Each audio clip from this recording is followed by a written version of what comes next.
Listen, it is... Welcome to the dailies. Welcome to the dailies is right. All right, let's get into it, man. Okay, crack it open. Let's start it off. All right, let's see. Let's crack a can. Can we do that? I feel better if I'm on video so you can see me. Yeah, I can see you. I can see you. So right. I'm gonna quickly say right now what's going on. Okay, so I'm at home in my office, the regular place where we like to cast. All right, and I'm trying to get a hold of Mike. Here's the fucking thing about Mike hacking, right? I never know where the fuck he's gonna be. Sometimes, and he loves to do videos so he can show me his surroundings or whatever. Every time I video him, he's in another location, undisclosed. Right now, it looks like he's in fucking Afghanistan, and like people are gonna come out with knives and shit in full burqa and take his head off. That's what it looks like. So I can't tell you where he's reporting from, but he is fucking ready to report. It's a full moon, February 9th. Hello, Mike. Looks like you got a haircut. Let's crack a new one open today. I did. Oh, jeez Louise. I did get a haircut. How are you, my man? It's been a little while. I apologize that we've been away, folks. Jed's been busy. Oh, no. In the African wilds. I just fucked up. I've been over here kicking rock, trying to make diamonds out of dust. You know. Ooh, you're sounding weird, dude. What's going on? You have a little mic problem coming in? Mic check?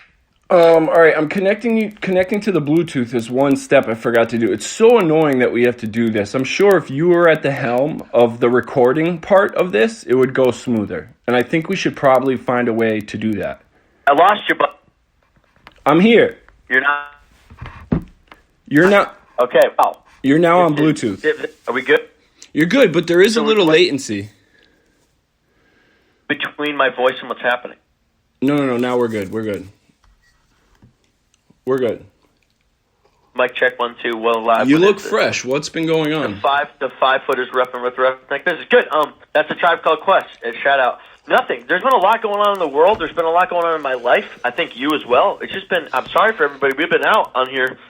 We had really gotten our shit together for about a week or so. We had all the plans. We had a lot of stuff going on, and then it's all right. Life gets in the way, but here we are, not letting the dream die.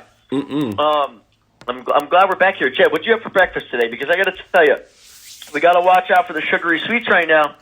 Because, we got to stay healthy. What's everybody talking about? The coronavirus. I have no idea. Mike could be in fucking Uzbekistan for all I know, right? I never know. And every time I see him, this is fucking true, still rings true, probably will always ring true. Every time I see Mike, his hair is wildly different. The last time we did a podcast, Mike's hair was down to his shoulders, right? Now he looks like fresh cut, like a young boy. But the next time we do a podcast, guaranteed he has hair down to his shoulders. Again, I don't know how he does that. You look like you're ready to fucking fly a fighter jet. Sometimes you just have to cut it down and get in there, mix it up a little bit. You know what I mean? It's true. It's one of those things. Yeah. Do you want to talk about breakfast?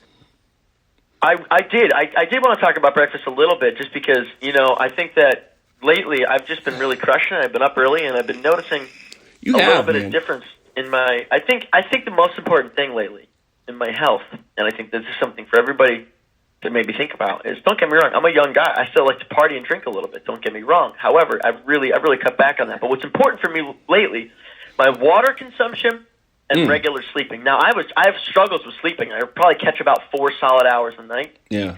What I've been doing is I've been really getting in the habit of sleeping at the same consecutive time with those 4 hours, and I got to tell you, I've been shooting out of bed to start. Have you? It's been great. I wake up in the morning, I bust 50 sit-ups, 50 push-ups, and a couple crunches. The crunches part is a little weird. You want to do that with weight. Is that a real thing? Do you really do that? Yeah, so my friend Brett, I think everybody knows that I smoke cannabis recreationally. My friend Brett, who my Discord name. By the way, shout out to Discord today. I know it sounded like we had a problem in the beginning getting our audio set up. That's just because we're on a new app. Shout out to Discord. Really appreciate everything. Shout out to Discord. I'm a fan. So Brett told me that if I'm going to be getting a little stony pony in my off time, it'd be really good for me and health wise to offset that by doing crunches or push-ups or sit-ups anytime that I smoke in order to kind of keep the samurai mentality.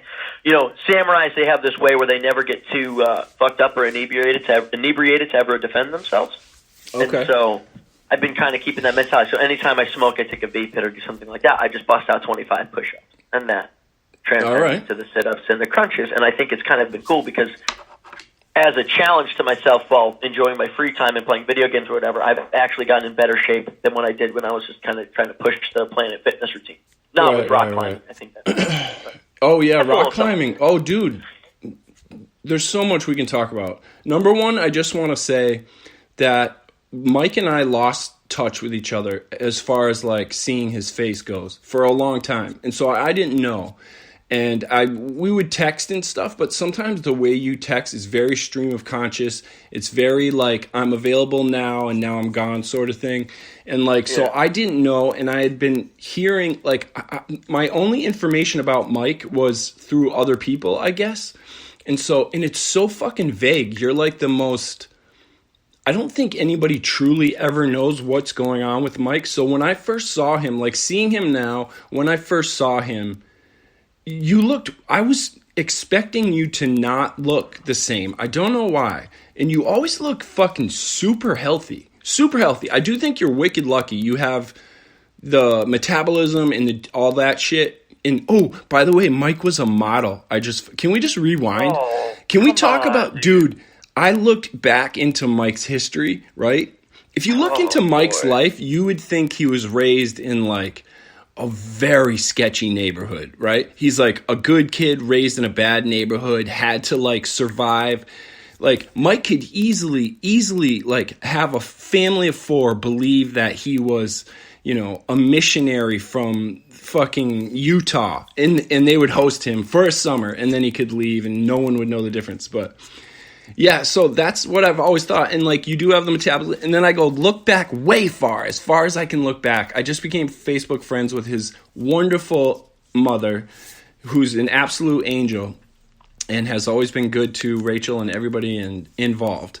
And I look back, I became Facebook friends with her because I accidentally texted her thinking she was somebody else. And I texted her something ridiculous. And I look on her thing, and I find this picture of Mike from like 1990, right? I find this old picture, and it is legit. He's like on the steps, 13 years old. I can't hear you. Oh, okay. Word. I see. You're smart. He's on the stairs of some home, right? It's somebody's home. Like, it's totally staged. Looks like a glamour shot. And he's 13 years old. Looks like he's like looking off in the distance and having an orgasm is what the picture looks like. Oh, jeez, Louise. He looks like he's having a 13-year-old orgasm. Prepubescent situation going on?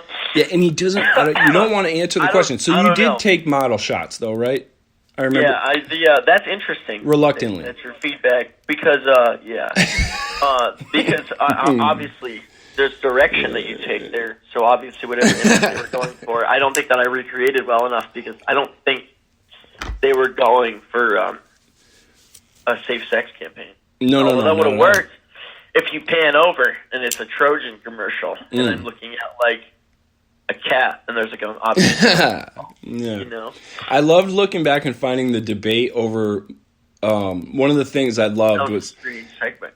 Yeah, I know. I apologize. I saw this debate.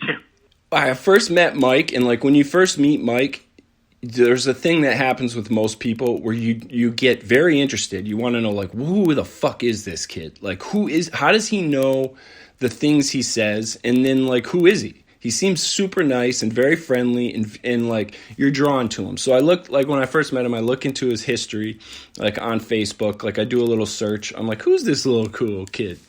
And what do I find? I find this debate from high school where Mike somehow was supposed to be the lacrosse captain and didn't get it or something. And I find this like back and forth between him and his teammates. And that was it. I was like, I like this kid. Like you were being super cool about it. Like, no, guys, it's fine or whatever. I don't know what happened. You look like a lacrosse captain. I believe it. If for anybody wondering, before weed was recreational, in the state of Massachusetts.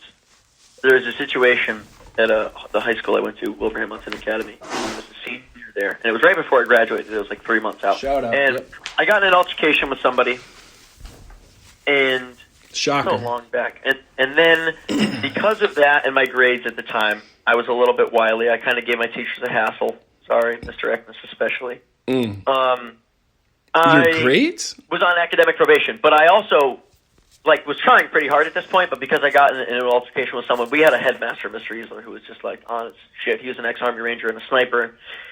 A guy, he drug tested me, but he got me because he probably knew that I was smart enough to evade smoking Right. with a piss test. But I had not actually smoked in that long of a time. I think he thought I could evade it, with fake piss or like a flush Sure. kit, or I don't fucking know.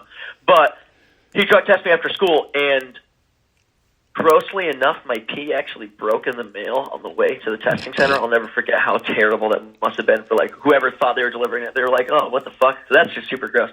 So then, whatever. I think I got drug tested again, and it came back with an infinitesimally small amount of marijuana. And because of that, even though I was 3 months away from graduating, they allowed me to finish, but not carry out any of my senior responsibilities. So I couldn't play any of the sports. So I was the captain, but I was taken away. Okay. And I couldn't go to prom or relay for life or do any of that shit. I couldn't walk senior year or get my stone, which was my mom looks back on me and she's like, that affected you mentally. And maybe it did a little bit at the time, but I had some really good experiences with people there. My connections that I have with people that weren't bro-y assholes. There's this one kid, no disrespect to him now, whoever he is, but me and this kid, Marcus Loria, just never got along. And I just remember Fuck being you, Marcus. No, it's not like that. Because I remember being wow, I don't want to act like this to people. I just remember learning quickly how different the class system was there, and learning what people thought they had and how they should act to people when they have stuff. Not that Marcus is an example of that. He was a little bit. It was like a bully, but I'm sure you're a fine person now. It's whatever. We didn't get along. Suck a dick, Marcus. I just remember, on the opposite hand, though, really good guy. There's this kid, James Skiba, Jimmy Skiba. You don't meet a lot. He's for me, he's like someone like you. Every single person that's ever met Jimmy Skiba in my whole life has been like, that guy, that's a good guy. Okay. That kid, thanks, Jimmy? man. That's You're saying James Skiba? That guy? Yeah. Oh, that kid's great. Right. When I met his friends, we used to hang out when we were young, and we would drink wine in Long Meadow at these fancy parties he would take me to, and he was the opposite. He was someone that, wasn't touched by that. He wasn't super rich or anything, but his parents were, nice, and he had a good family, and so he wasn't an asshole. Yeah. He wasn't like some kids who, were established and then did that. He was very welcoming and made me feel very welcome and really nice. He was one of my only truly super good friends there, and I just remember everywhere we went, he was just like a fucking ultimate navigator. He was one of the ultimate boys. So that was really cool. Just shouts out to Jimmy Skiba and them. What's up, Corey? My friend Corey just got back, dude. What's up, Corey? Everybody shout out to my friend Corey. He's moved in with me from Canada. Shout out to Rachel, his wife. He just came back home. Shout out to Canada. Good fishing in Quebec. Canada. There's good fishing in Quebec. That's right. Shouts out. Hey, let me tell you something here. Can I bud. Can I tell you something? There's something that's so funny about Mike and I are completely different people, but very similar in a lot of ways. My senior year, I couldn't walk. I couldn't go to senior prom either. And we're just discovering this. I wasn't allowed to be involved at all. I had to graduate. I took my chemistry exam at in the library with my chemistry teacher. I wasn't allowed in school for the last week for the same reason. I had a fight. Something happened, whatever. And I don't want to talk about it. You never know. But and I wasn't allowed, but I did graduate. Just talk about it. It's okay. And whatever. I also went to a prep school for 1 year. Okay, 1 year, and right before the end of that year, when I would have gotten all my credits, I actually did pretty good because, as you know, it's very structured. I lived there on campus, and I got kicked out, and I had to go back to public school. When I went into Williston and I got the scholarship, I had to go back to being a sophomore. So I was a junior in my high school, but they wanted me back a year because I was one of the young kids. So that's also how they do that for a PG year too, like a postgraduate year, but they'll also do that to fucking get money. You know, the way that they see it is they're going to invest in this child, make him repeat a year. He'll be bigger, stronger for our athletic crew. You're probably a monster. You've always been a big person.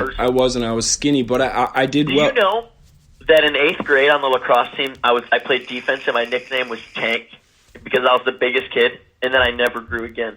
That's I've been like a $163. That's great. Like 5'8.5" since 8th grade, and at one point I